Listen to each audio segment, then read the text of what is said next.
Hey, my name is Arlee, and at the start of 2019, I accepted myself as transgender. I'm 21, I live in New Zealand, and I am currently pre-everything.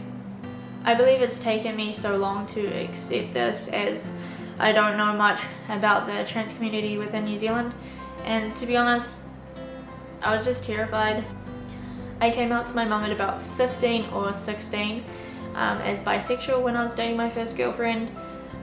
There was a lot of pressure, especially when you're dating someone, to come out.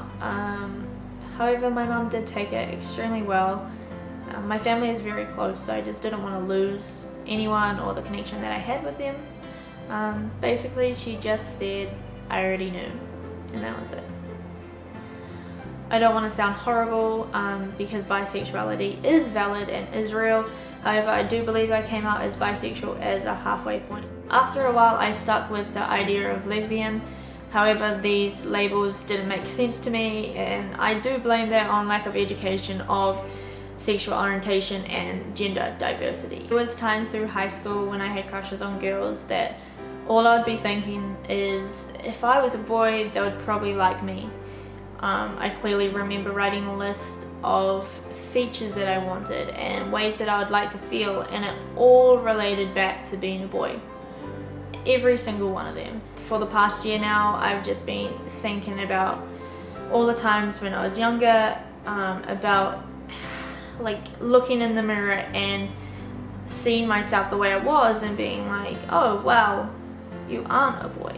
And having those thoughts when you're younger is insane, you know? It's just, there are a lot of stereotypes carried by people about the trans community, about everyone hating their given name, hating their past, hating all the photos.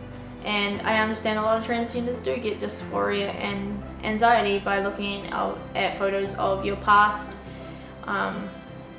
However, that is not me, and that is why I was terrified and worried that I wouldn't be accepted. Yes, if you look at selfies and all that sort of things, I do get dysphoric because of my long hair and my chest. However, looking at photos with my family and with my partner before accepting myself, those are all sentimental and all have memories, and I adore them all. And that is why I didn't think I was going to get accepted, which is a horrible thought to have when you've accepted yourself but don't think the community that you are going to be in won't accept you, you know? And that was just me preempting everything. So I shouldn't have done that. With my GP/counsellor, I have had a couple appointments with them now, and that was to educate me on the process of how things work in New Zealand. I have been referred to sexual health. With this appointment, this is where they want to see where I am with my transition, what I want out of my transition, how I'm going forward with my transition. This meaning top surgery, hormones, etc. For all the other people out there that are also just accepting themselves, way to go, good on you. I'm really happy for you, honestly. Accepting yourself is the first step, and being able to look in the mirror and say you'll make it, you'll get there, is something that you need to start doing. I've only started doing it now. My partner is incredibly supportive of me keeping secure and sharing what's going on in my head.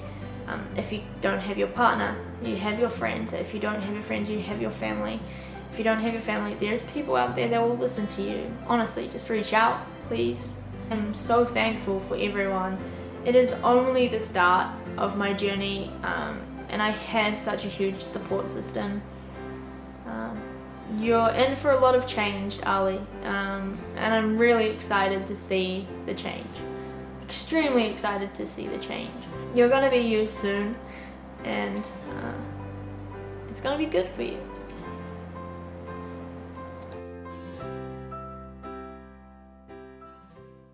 I don't know why I just put roll on and spray on like you guys can smell me through the camera.